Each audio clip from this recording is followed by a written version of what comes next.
Você sabe como que funciona uma usina nuclear? Se não sabe, bora ver essa questão aqui do Enem, que você vai sair desse vídeo sabendo tudo. As usinas termonucleares são aquelas que produzem energia elétrica a partir da geração de energia térmica proveniente das reações nucleares. Normalmente, essas usinas funcionam por meio de dois circuitos, denominados circuito primário e circuito secundário, além de um sistema de água de refrigeração, formado por uma bomba ligada a uma fonte hídrica, ou seja, uma fonte de água natural.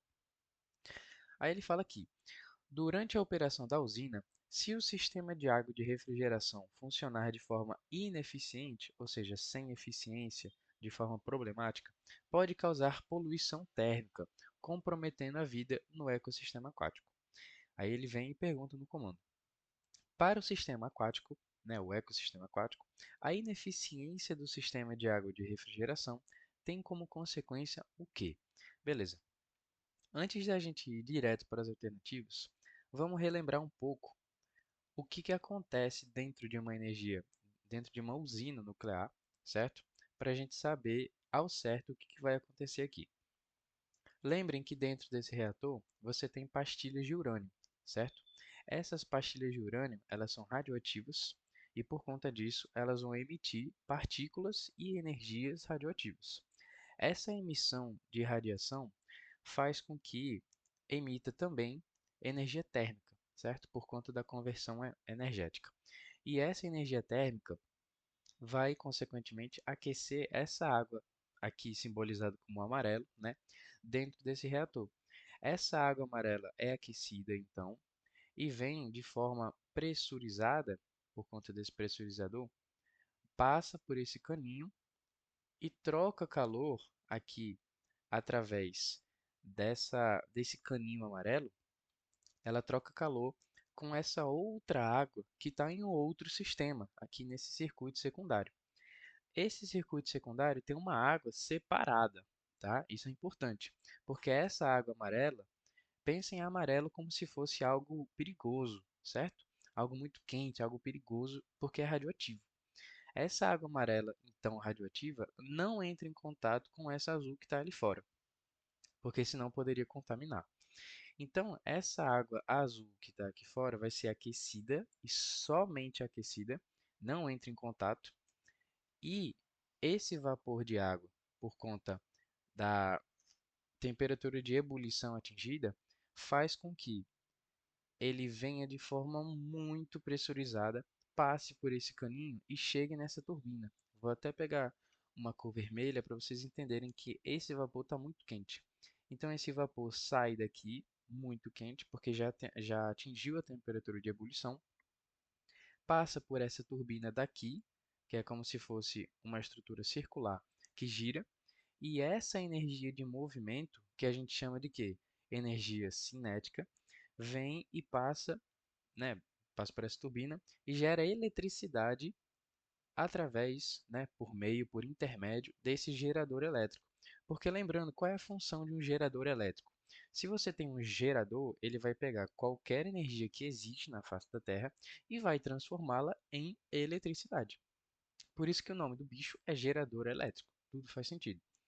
Tá, mas e aí, o que acontece com essa água que já passou pela turbina? Ela vai evaporar, ela vai voltar para o sistema, ela vai para onde?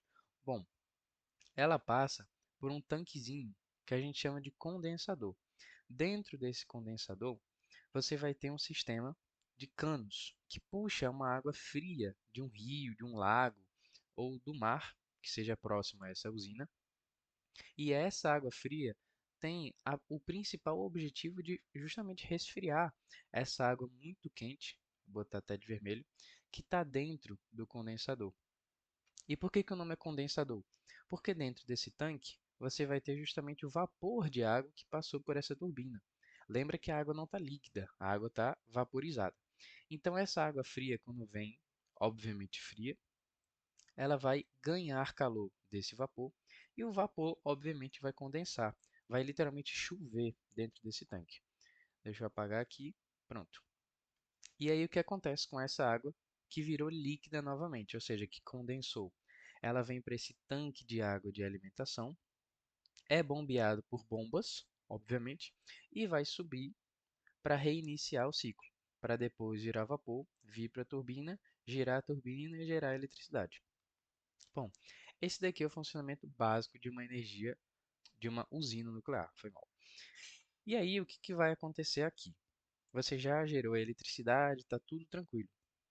Mas na situação da questão, ele disse que o sistema de água de refrigeração vai funcionar de forma ineficiente, ou seja, vai ter algum problema que ninguém sabe o que é, está funcionando de uma forma que a gente não quer. Então, esse sistema de refrigeração daqui, ó, que eu vou circular, se ele não vai acontecer de forma eficiente, você concorda comigo que o ecossistema aquático ele vai ter o principal problema de aquecimento das suas águas. E vamos lembrar, em solubilidade, né, de gases, que quando você aumenta a temperatura de uma água, né, de um líquido, 99% dos casos, a solubilidade de oxigênio vai diminuir. Porque pensa comigo, se você tem aqui uma água, aí pega essa partezinha aqui e dá um zoom. Essa partezinha vai ter várias partículas de água, certo? E obviamente a gente sabe que essas partículas de água, elas se agitam, certo? Elas têm uma energia cinética própria, uma energia interna do próprio sistema. Se essa energia interna, se essa energia cinética, né, de agitação for muito alta, ou seja, se a própria temperatura for muito alta, ela não vai conseguir reter as partículas, os átomos, as moléculas de gás oxigênio que vão estar aqui, que eu vou representar por vermelho. Imagina que essas moléculas estão tão agitadas que vão expulsar essas moléculas vermelhas de gás oxigênio. E aí o que, que vai acontecer? Os peixes que estão aqui dentro, vou desenhar dois peixes aqui. Vocês concordam comigo que esses peixes, eles possuem o quê? Uma necessidade metabólica de gás oxigênio, justamente por conta da produção de ATP.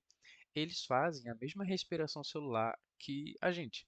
Então, eles obviamente também vão precisar de gás oxigênio no ciclo de Krebs e na cadeia respiratória, ou fosforilação oxidativa. E se eles não têm oxigênio ou têm menos disponibilidade de oxigênio, justamente a cadeia respiratória e o ciclo de Krebs vão ser duplamente afetados por conta disso. Então, qual é a consequência dessa ineficiência do sistema de água de refrigeração? Aí a gente vem para as alternativas. Diminuição do pH. Bom, isso daqui não faz sentido porque a diminuição do pH é uma poluição química e a gente está vendo aqui que a poluição térmica é uma poluição física, certo? A diminuição do pH também não tem a ver porque você não está jogando nenhuma substância ácida ou básica nesse ecossistema aquático para você ter um desbalanço do potencial hidrogeniônico. Então, justamente a letra A não pode ser a resposta.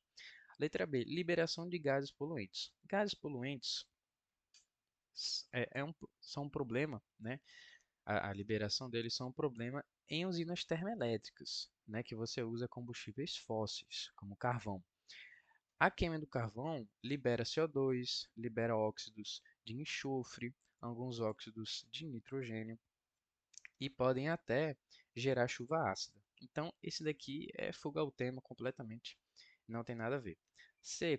Contaminação por combustíveis. Como eu acabei de falar, a usina nuclear não usa combustível, usa um elemento radioativo, que é o urânio.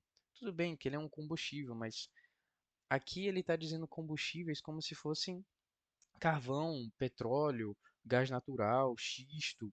Esses combustíveis, eles não são utilizados na usina nuclear. Então, também não pode ser. Letra D, liberação de elementos radioativos. Cara, liberação de elementos radioativos é só se essa usina explodisse do nada, pô. Porque aí sim você liberaria esses elementos radioativos. Porque lembre-se sempre que as pastilhas de urânio, elas ficam seguras aqui dentro de um reator, dentro de um concreto totalmente espesso, é, planejado por décadas e décadas para que ele não saia dali, porque é o objetivo principal. Se ele sair dali, vai dar merda. Então, liberação de elementos radioativos seria caso acontecesse uma explosão, como aconteceu em Fukushima, no Japão, ou como aconteceu em Chernobyl, certo? Na Ucrânia. E letra E, diminuição da solubilidade de gás oxigênio. Essa aqui é a nossa resposta correta, letra E.